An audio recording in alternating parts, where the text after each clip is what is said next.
What's up, everybody? Ben Reza here for Stokastic, talking all things PGA Rocket, Mortgage, Classic. We are going to break down the field, the course, the picks, the projections, whatever we need to do to hopefully give us a chance to take down some serious money. It's not a major, but it's a full field. A lot of guys to get to and a lot of money to be made out there. I want to welcome you into all things DFS at Stokastic. The tools, the process to hopefully the breakdowns. If you like what you see on this channel, be part of this community. Think about joining the team. We'd love to have you. Now, let's dive into the golf. So we are in Detroit. We've seen this course many a times. It is easy. It is par 5 centric. You can be very aggressive with the driver. Ricky Fowler is a past champion. I don't know why I really mentioned that, but shout out to Ricky. He's in this field as well. I'm not going to bore you really with anything. Certainly recent form, I don't think we need to talk about, in the sense that the last couple weeks have been majors and elevated events, and most of those guys are not here. You just look at the salaries on the screen right now. You've got Tom Kim, Cam Young leading us off. There's not a lot of that. I think it's more important, in terms of the course breakdown. What do you want to do? You want to score. Birdies are better. Certainly driving distance if you want some bomber stacks. I get it. Don't think you need to be a bomber, but it certainly helps. Par 5 scoring is something that I looked at quite a bit. You got to be able to roll it. You're going to need to make probably 20 plus birdies to take this down. It's as simple as that. I'm not really looking at like sand saves or around the green much. It's either crush it with your driver and roll in your putts, gain off the tee moderately without distance, and crush your short irons and mid-range irons. That's also effective. You have to do one of those two things here. It's pretty simple breakdown. It's more the field is fascinating. And honestly, let's just get into it. Let's get into the field right now. Let's get into the top tier and start talking about players because we got a lot to get to. We're going to lean on the tools. It's early on Wednesday. The ownership, the optimal percentage, everything in the data hub is going to be updated. Not to worry. This is just a prelim look, and I think we can use it as a cursory look as we dive into these players with Tom Kim and Cam Young, Min Woo, Noren Bhatia, Pendrith Yeager, and Will Z. So step one, let's step back just for a second and talk about the philosophical difference between this and a week like last week. Really, at the end of the day, Tom Kim and Cam Young have to fill out the top of the salary ranges. And I don't mean this in a bad way, but they're not those type of players. They don't have the win equity that Scotty Scheffler and Rory and Xander and whoever else is up there carry. And that makes it really interesting because when you look at the betting markets, Tom Kim is the favorite. He's like 12-1. Cam Young is 16-1. These other guys are in the mid 20s going up to the 30s. There's not a lot of win equity up there, but you're going to most likely get to these guys in a healthy amount because you have so much salary to spend. So there's a game theory element of building very balanced this week. It's not to say that I don't want these guys. They're good players, the best players in this field. Looking at it, I'm just going to knock out my kind of rankings. Cam Young would be the pay up option for me, followed by Noren, and then Yeager of the guys on the screen right now. I like the way Yeager's playing. He can obviously do it. We saw him break through earlier this year. Noren can take apart these easy courses. Cam Young, I think, could argue is the class of the field. Nothing against Tom Kim. It's nothing against Pendrith. Min Woo, I'm not really into at 10-5. Will Z, if he, again, we will see the ownership adjust. I don't think he's going to be overly popular. He's probably more of that against the grain play if you wanted to start there. But for me, Cam Young, Noren, and Yeager are the targets up top. You get to Ricky, who's not going to be popular either at flat 9. He's had success here, as we talked about, but he's been really struggling. I think he's definitely playable, given the field. He did gain 6 strokes putting at Rocket Mortgage at Travelers last week. And last year here, he did find it, but he has basically done nothing since this tournament last year. And that is very concerning. More people, many more people are going to go to the next range. Maverick, Rye, Bobby Mack, Keith Mitchell, Davis Thompson, Ryan Fox, and Chris Kirk. A lot of ownership in this range, and there should be. Maverick is one of the most popular players. People are picking him to win. I totally get it. Aaron Rye is really useful in DFS scoring, particularly on DraftKings. He can score. He can outscore his placement. He's not overpriced, 8,800. made 5 straight cuts. He's got 3 inside the top 20, including the US Open. The game is rock solid. No glaring weakness. If you had to say there was a weakness, it would be the putter, but these guys are really solid plays. The question is, can you start with them? I think the answer is yes, that you can. The problem is, ironically, if you start with them, you almost have so much money to spend, you're going to end up in probably a decently duped range unless you're leaving salary on the table. Because if you play Maverick and you start with them, you're probably going to play 2 of Rye, Killer Keith, Bobby Mack, Davis, a couple of these guys. Then you're going to pepper the 7K range and you're going to be done. And that's it. Like, that's literally the team. I don't know about that. So I'm going to try to go balanced, but I may look to be unique when I do it. Leave a little money on the table. Don't get caught in that trap where you have the same balanced lineup as everybody else. Keith Mitchell at 8,500. We have seen him excel at Honda, at Valspar. Technical layouts, but the same concept that if you control your driver, you can destroy these courses. He's going to be very popular as well, but these are guys that I'm going to actually try to get over in my portfolio. I like them quite a bit. We'll see what the Sims give me. Again, I'll be running them just like everybody else here, leaning on these tools, but I am going to probably manually boost Rye and Keith Mitchell if I'm not getting a lot of them in the field. Ryan Fox, if he's sub 10% ownership, we'll see where this number goes. I think he makes a lot of sense as well. And this is a range that I think you can allocate a lot of shares to. There's some good players here. There's going to be ownership, but again, with salary constraints being very lax due to the lack of win equity up top, I can reasonably get over, I think, on 3 or 4 of these guys in the 8K range. There's going to be a lot of cross, in the same lineup type things, but that's okay. I don't think that that's bad at all here. So when I look at this, Mitchell and Rye are probably my favorite 2, and then Ryan Fox would be 3rd. Somewhat ownership dependent, though. Last guy, Thorn Bjornsson, the mega talent, young. We don't know. We saw him play a little bit, played last week. If you want a macro buy on talent, I always get it. I tend to do that in the 6K range, not the 8K range. You're not paying as big of a tax in a field like this. You are still paying a tax, though. So right off the bat, we've got some good targets in the mid-range. Before I go fully into the mid-range and dive in, I can't bury the lead. And this is the lead. I wish the lead was that I actually did have a nice week last week from betting to DFS, but it pales in comparison to one of our members who, I hope you guys saw it, and if you didn't, you're about to, won $200,000. Kevin Roach. That is one of the coolest things. That is an incredible takedown. Those don't happen too often. 200K, 724 points. I don't think in all the years that I've played DFS golf, I've ever eclipsed that. That is insane. Only can happen in a birdie fest, but you will take that. That is just so cool. And we're so happy and we're so proud of it. And he triggered a sale to celebrate that. To celebrate the big win here at Stokastic, we are offering a deal with a promo code 200K. That is the code. You put that in, and it is going to give you 20% off any of our PGA Sims products. The data in the Sims, Sims Max, you can do a week, you can do a month. The sale's only running till Thursday. So if you're watching this most likely on Wednesday, now's the time. The link is below. So if you've been thinking about these tools, if you've seen the avatars on the leaderboard and you're saying, how does this work? How do I get involved? This is a great time to do it. Use that code 200K. Save yourself a bunch of money. Get to test out these products and see if it helps your process. Again, just want to say shout out, Kevin Roach.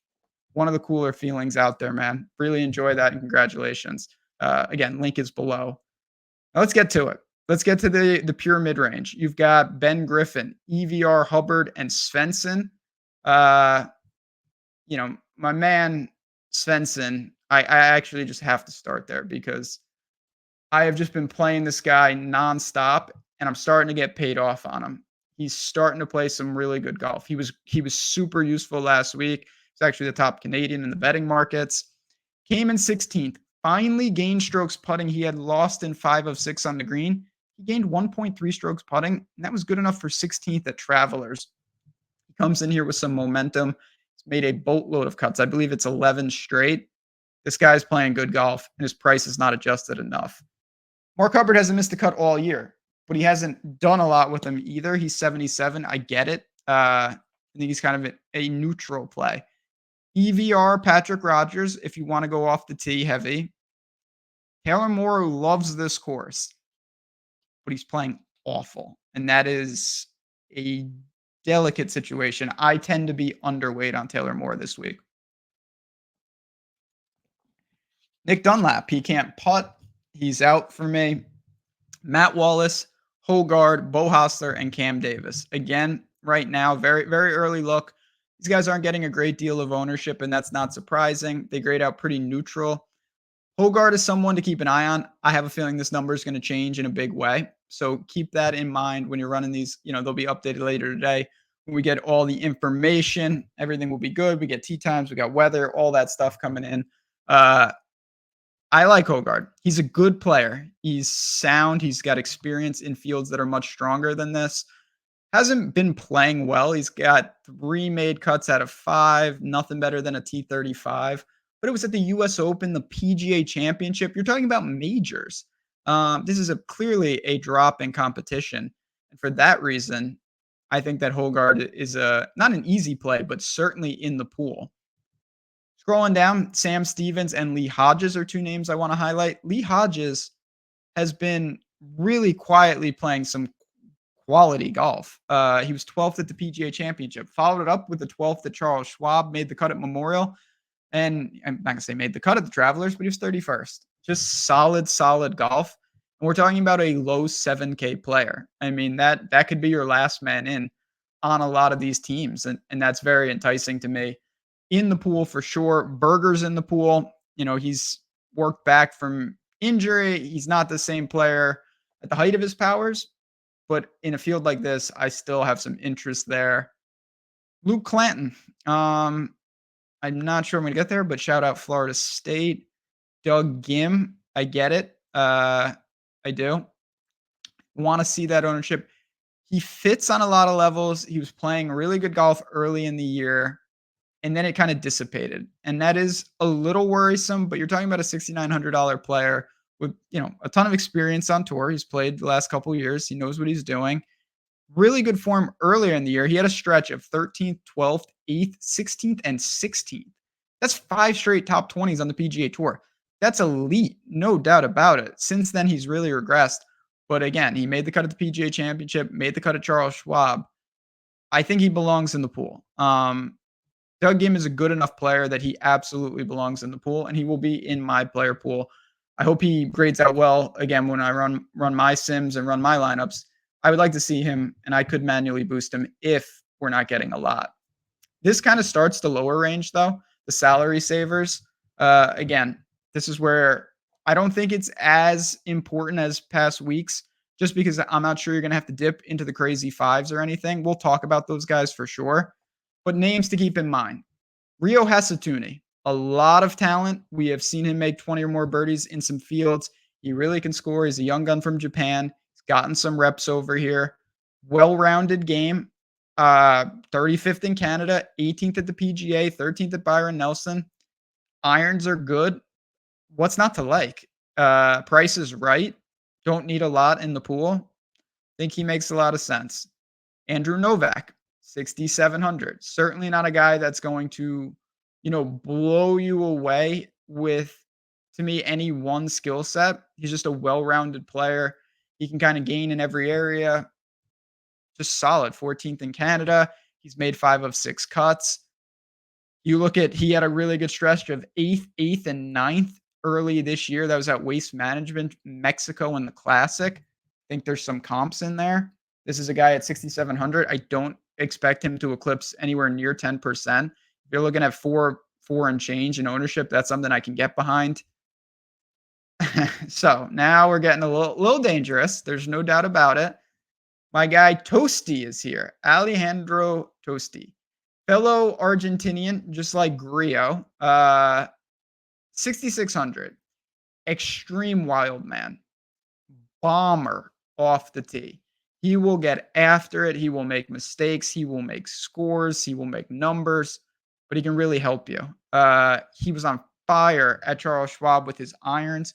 He has a runner-up in Houston this year where he gained 3.3 off the tee and another 4.5 putting.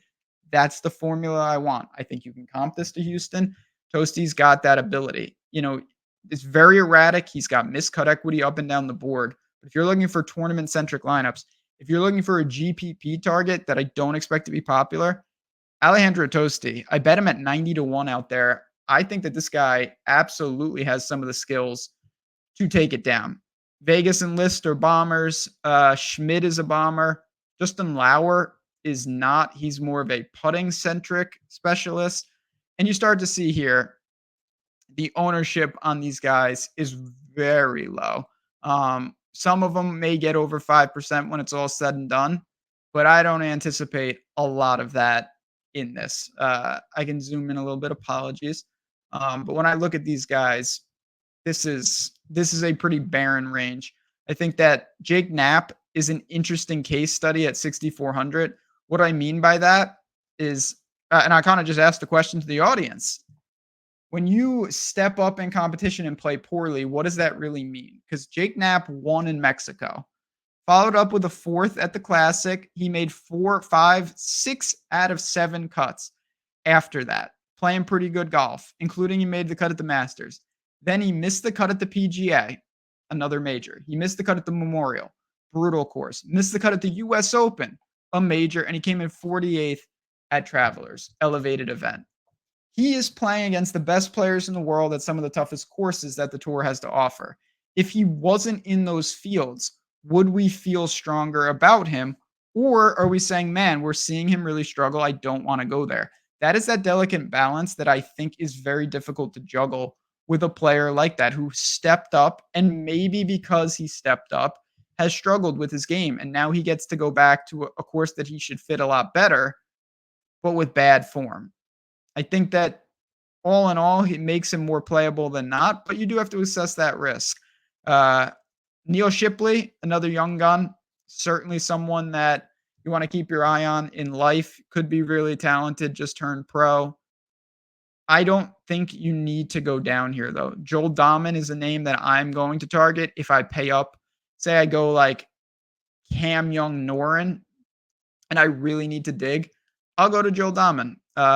I will look to him and just say, okay, this is a guy that he can't putt, but his ball striking is better than this entire range, in my opinion. When you look at what he's done on tour, when he gets it going with the ball striking, watch out. He was 10th in Canada, and the ball striking was there, but he finally flipped the putter. He had lost in 7 straight graded events with the putter. That is just not going to allow you top-end finishes. Finally gained with the putter, and he comes in 10th. That is no coincidence. Joel Dahman, I think, also could be a bet, top 10, top 20. Some of those markets, I will give a quick shout out if you do bet some golf. If you're like me and you bet some golf, hotchopper.com. We've got such a great team, the tools, the Discord. It is all over there. Be part of that community. Go check out that website. You will see me and all the team here at Stokastic powering it. Really, really cool stuff if you were into betting golf or betting any sport. Those tools are serious business, integral part of my process, not just for betting. I definitely cross-reference them and use the odds just like we do for the Sims, and most people do. It's an important part of golf, figuring out what the books anticipate and trying to find value, whether it's for a salary or anywhere else. I mean, as much as I would love to talk about all these guys, I don't have much to say. Pearson Coody, elite putter. Sam Ryder, elite make hole outs from the fairway. Kelly Craft, elite irons when he gets going. I don't think you need to go down here. I really don't. These are names of players that if you have a line on and you objectively like them, fire it up. If you're doing it so you can pay up, I think that's more tenuous this week, because what are you paying up for? It's not to say that Cam Young and Tom Kim and Min Woo aren't good players, but they are not Scotty Scheffler and Rory and guys like that. And when you pay up for these guys, the win equity that you're getting is just not the same. And for me, that prevents me from doing that. So when I look at my lineups, when I run my simulations later today, I hope to get more balanced looks. I hope to get either what I call a 1-4-1, which is like, give me one guy north of 9, four guys from 7.5 to 9, and then one cheapie. Or go like 2, 2, and 2, where it's like, give me 2 in the 9s, 2 in the 8s, 2 punts. Stuff like that, I think, can be very effective. Obviously, you don't want to force builds. They have to make sense with your player pool. But when just playing around with the data already today, that was what I was kind of getting to. And I feel pretty comfortable about that. I think when you look at this, Tom Kim's going to take a ton of ownership, and he should. He's, again, the favorite in the field. But I'm not as worried about him crushing my hopes and dreams as I would be with another top end player. And so for that reason, I think there's a lot of utility in these balance builds this week. If I didn't get to a player and you have a question on him, at Jazz DFS, I'd be more than happy to help. Of course, I'm in Discord as well. When you sign up, use that pro 200K. You get Discord as well. Link is below. If you have any questions on the Sims or the tools or just a golfer, just ping me in Discord. Always happy to help there. This is going to be a fun week, friends. As always, I can't thank people enough for watching this video. Let me sit around and talk a little golf solo here. I hope it was informative. And most importantly, I hope we make some money this week. So for me, for the entire team at Stokastic, for the Rocket Mortgage Field, good luck. I want to see another 200K screenshot. And if we do, we will celebrate as a community again. But until next time, guys, good luck, and I'll talk to you soon.